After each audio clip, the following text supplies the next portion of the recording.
Welcome to Return to Athens. This week, football qualifying heats up.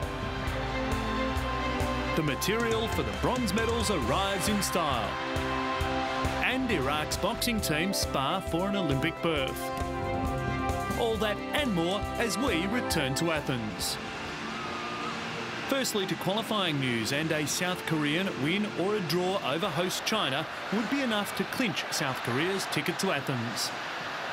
The visitors almost opened their account in the 20th minute. China had few chances, but one came just before the break. Yan Sung's header just wide. Then in first half injury time, South Korea broke the deadlock when Cho Jae-jin headed home from Kim Dong-jin's centre to make it 1-0 at the break.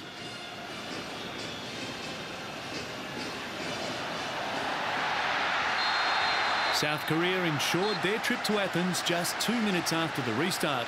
Choi Sung-kook's corner was deflected back to him, and from his cross, Kim Do-hyun teed up Kim Dong-jin to make it 2-0.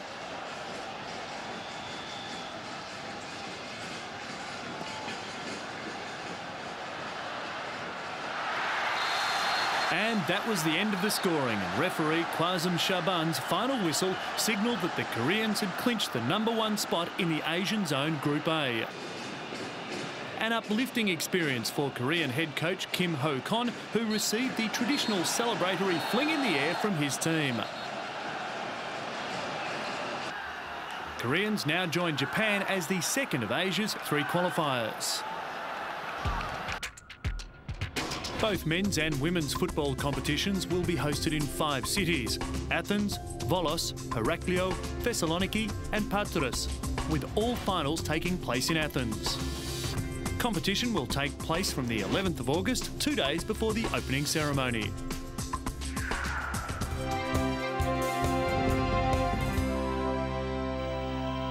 This is what made Australian sports fans shudder. Pool superstar Ian Thorpe unable to swim the 400 freestyle.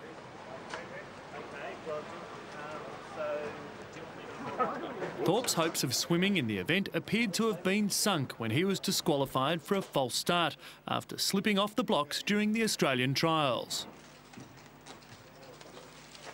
However, the current Olympic and world champion will in fact defend his title after Australia's worst-kept sporting secret, the withdrawal from the event of teammate Craig Stevens. Well, I told Craig that I'd support him, whichever decision he was going to make, 100%, and I was prepared to back myself on that. Although I was standing up to swim the 400 freestyle at our Olympic trials, and I wanted to swim that event at the Olympics. So, I'm pleased that I have the opportunity to swim this event at the Olympics, and I'm grateful for Craig to have given me this opportunity on the basis that he has made this decision. Thorpe's exclusively televised announcement ended a month-long saga that divided Australia with opinion split over what Stevens should do. Well, I actually spoke to Craig before the piece went to air that same day, and in me discussing it with him and in me speaking to him, I realised that the decision that he actually came to was one that was made, by his own will. It was what he wants to do, and it's what he sees as being best for himself. And did he hesitate accepting the offer? Well, I asked Craig, whether he was certain about the decision, and he was quite sure in it, and so then, that was my hesitation, and then, I said to him and just discussed with him, what he'd been through in the last, month, and, after that, I thanked him for, making the decision that he'd made, and, reminded him and told him I was actually going to watch the piece, that night. Most observers expected Stevens would pull out, though others urged him to swim the 400, even though he had little real chance of winning. People are going to judge this decision that Craig made on so many different ways and means, and I think what we're forgetting in all of this is the decision, and it was a decision that must have been very difficult for anyone to come to in this situation, and to put money out there as being someone's main objective in all of this is quite disheartening when you actually know the person that you're talking about. And Craig's one of my friends, and for people to say that it's disappointing for me. And I think that you have to look at the whole situation, not just part of it. And has anyone considered how hard it was for Craig? I think that anyone who speaks to Craig one-on-one will realise the decision that he made was one based on what he wanted to do and not on what anyone else wanted him to do. And is Thorpe excited about swimming the 400? This morning was my first session that I did, knowing that I have the opportunity to swim the 400 freestyle at the Olympic Games. So I was excited about it, and I'm excited because I now realise exactly how much this means to me and how much it means to me to swim the event that first gave me selection onto the Australian swimming team, the event that I won my first Olympic gold medal in, an event that I've seen a great amount of success in, and I'm excited about swimming it and not worried about the pressure that comes with it. A little concerned, but not worried. But the key question, is the decision the right decision? I wouldn't have swum this race, and I couldn't have swum this race if I wasn't satisfied with what, or the decision that Craig had actually made and how he'd come about that decision. Even though it's by default? In some ways it is by default, and I wish that at the Australian Olympic trials that I'd swum that race and I'd swum that race well, and I'd gained my position on the Olympic team in that particular race how I had in every other event that I've done, but that was out of my control. While the swimming is on days 1 through 8, another aquatics discipline, the synchronised swimming, also takes place at the Olympic Aquatic Centre. Synchronised swimming is one of only 3 Olympic disciplines in which only women compete, the other 2 being rhythmic gymnastics and softball.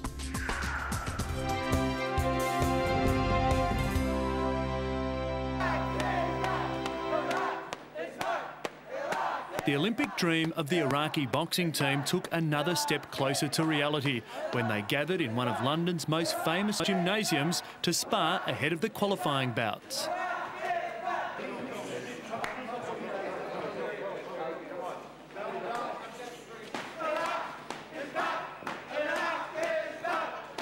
Iraq is back is their mantra, sung with enthusiasm by leading coach Termite Watkins, his Iraqi assistants and a group of 8 boxers.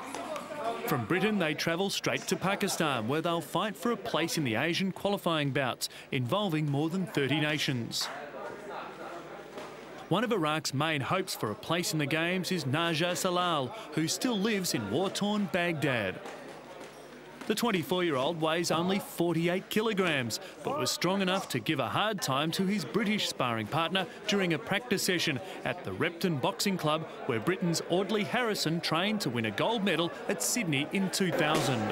Like Muhammad Ali, you can't take the jab from Muhammad Ali on his move.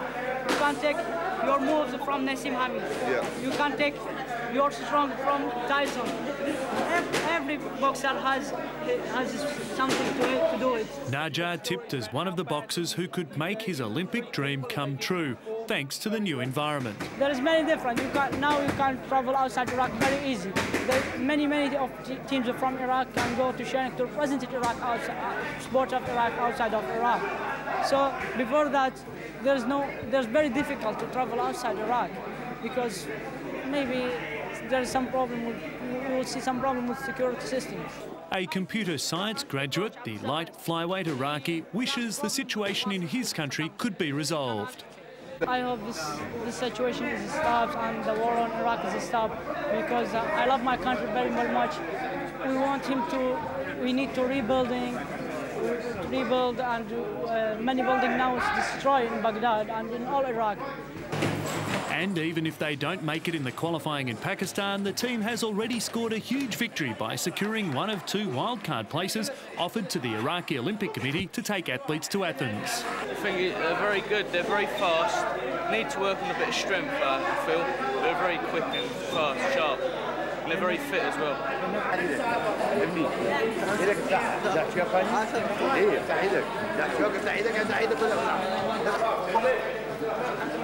Another boxer, Marty Saraka, explains that the opportunity of training abroad is a great boost for them.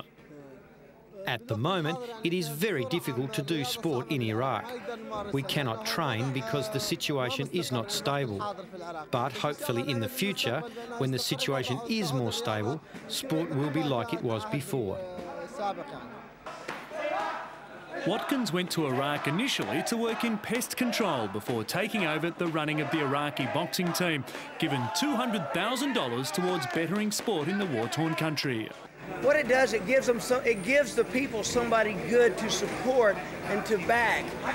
People are going to back somebody, whether it be bad or good. So basically what sports does is gives them somebody good to support. Iraq needs somebody good. They love this boxing team. This boxing team very well could be the stitch that sews the two sides together. Watkins, a former boxer, believes that the world can work together with the Iraqis to erase the memories of the former corrupt regime. We have a few newcomers. Most of them have been a part of it even when Uday was there. Some of the other guys that are not here because they're heavyweights and super heavyweights and have one boy sick, they've been through it all. They've seen the tortures, they've seen the murders. This team here fights out of love now. At one time they fought out of fear of what would happen to them if they did not perform well.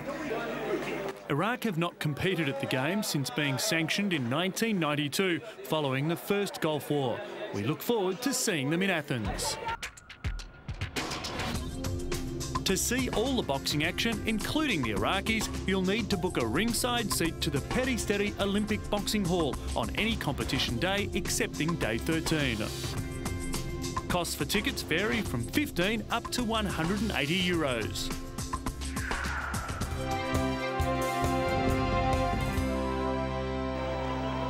To news on the series of test events being held for the Games, and Fabien Lefebvre has won the men's single kayak, known as the K1, at the Hellenico Olympic Canoe and Kayak Slalom Centre.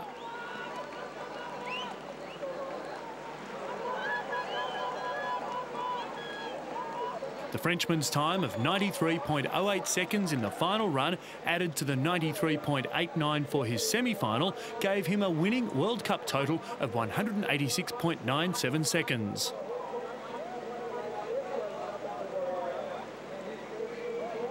Campbell Walsh of Britain, with a total of 190.06 seconds, finished second, with Helmut Oblinger of Germany third. The men's C2 competition proved to be a hard-fought affair, with several crews, including the renowned Hochschorner brothers from Slovakia, failing to reach the final. However, Germans Christian Barman and Michael Sent-Smith excelled in reaching the podium, taking the bronze medal ahead of Brits Stuart Bowman and Nick Smith.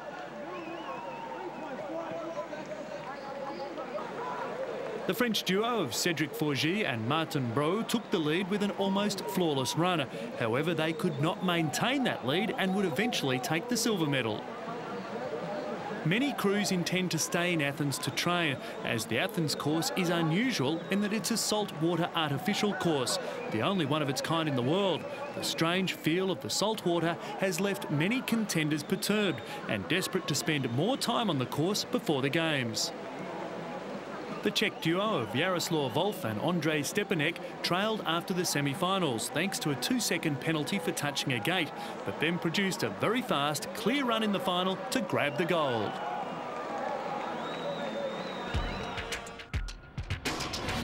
Both the canoe and kayak slalom racing competition will be held in the Hellenico Olympic Complex over 4 competition days, from the 17th until the 20th of August. Tickets for the full day's competition are very reasonable, with prices starting at just €10.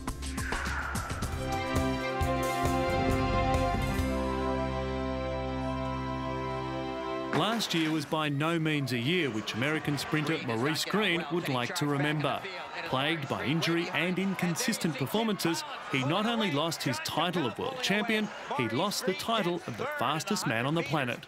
He got anchored in those blocks, Carol.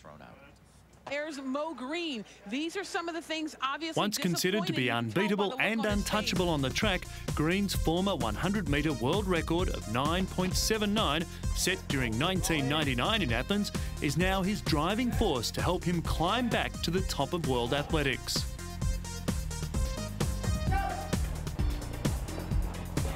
Meticulous detail to training, Green knows exactly what needs to be done for him to become the Olympic champion. I believe my preparations are going great. I've been trying out a lot of new things this year, getting back to some of my old things that I used to do and just trying some more new things at the start of the race. It's coming on great, and I think everything will come together during the World Championships and I come out a winner for my 4th consecutive title. Now the winner of 3 World 100-metre titles, early on Green's career seemed to be going nowhere fast. In the spring of 1997, 9 months after moving from his native Kansas City to Los Angeles to seek sprint greatness, he was ready to call his track career a failure and search for a real job. A matter of months later, he was crowned the champion of the world. A true perfectionist with an amazing ability to focus, Green will accept nothing but the best. He's his own harshest critic. I've always considered my toughest rival is myself. As long as I go in and do everything that I'm supposed to do, I believe I can come out a winner. I can't worry about who's in lane 4 or who's in lane 5 or who's in 1 or 8. I have to think totally on myself and not worry about what's around me. After failing to qualify for the US team for the Atlanta Games, Green and his coach, John Smith, worked harder than ever before. The hours of training paid off as Maurice Green took the world by storm. In his career to date, he's taken home 5 World Championship gold medals, 2 Olympic gold medals, and holds 3 of the 4 fastest times in history. Going into the Olympics, it gives you an edge. After if you win the World Championships, you have a lot of confidence going into it, and that's the most important thing. You have to have the confidence going into the Olympics. You have to believe in yourself 100%, knowing that you can go into a championship race and overcome all the odds and come out a winner. With gold in the 100 metres and the relay in 2000, Green will always remember that feeling of Olympic glory and stardom. With the Games to be held in Athens, past events there may hold the American superstar in good stead. After all, Athens was the setting for his first World Championship and world record run. And with Tim Montgomery stealing his world record last year, Green now has added motivation to regain his crown at this year's Games.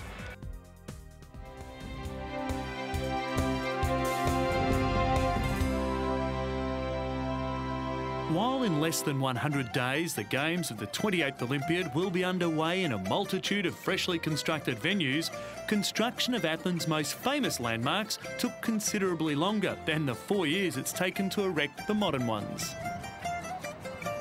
No visit to Athens is complete without a trip to the Acropolis Hill, the so-called Sacred Rock of Athens, which is the most important tourist site of the city. If you're planning to come to Athens for the Games, we suggest that you leave time in your sporting schedule and take a tour or wander up there yourself. From the Plaka and Monastiraki side, it is a carless, enjoyable stroll. All you have to do is walk uphill from wherever you are. Once you clear the main streets, simply follow your nose to the entrance. During Athens summer, unless it's overcast, go early or late in the day. It can get very hot up there, distracting your ability to marvel at the greatest of all archaeological sites. The Parthenon and other main buildings on the Acropolis were built in the 5th century BC as a monument to the cultural and political achievements of the inhabitants of Athens. The term Acropolis means upper city, and many of the cities of ancient Greece are built around an acropolis where the inhabitants could go as a place of refuge in times of war. The monuments on the Acropolis echo consecutive phases of the city's history. Some of them were even converted into Christian churches.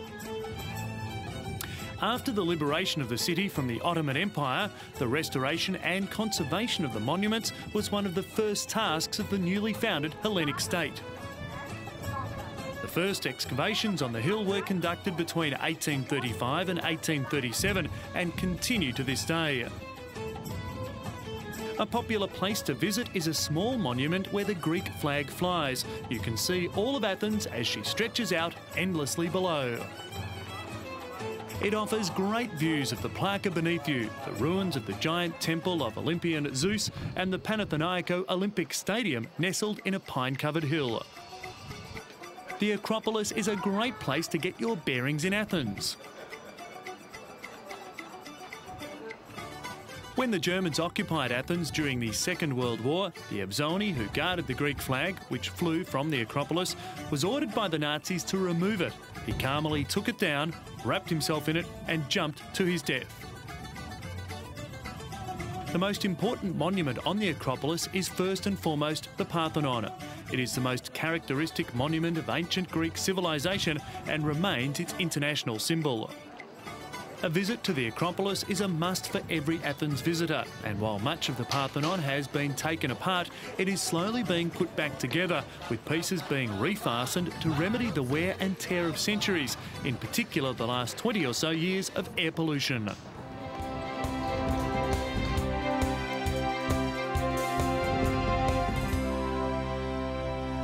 Finally, a replica of an ancient boat left Cyprus carrying copper that will be used to make medals for the Games. The Kyrenia Liberty is a replica of an ancient Greek merchant ship, the Kyrenia, found by a diver off the coast of Kyrenia in northern Cyprus in 1967. Remnants of the vessel's cargo of 400 amphora contained almonds, olives, pistachios, herbs, grapes and figs. The boat also contained some coins and pottery. A reenactment of ancient Greek ceremonies was held at the archaeological site of Mathunta in Limassol to bless the Kyrenia Liberty's journey. The vessel will travel to Athens in a symbolic gesture for the Games, carrying Cypriot copper for the making of the bronze medals. The Kyrenia Liberty will travel to 10 Greek islands before she reaches Athens on May 14, travelling around 715 nautical miles. Time now for us to also set sail. But remember to keep watching Return to Athens as we bring you the latest in the behind-the-scenes news and views in the lead-up to Athens 2004.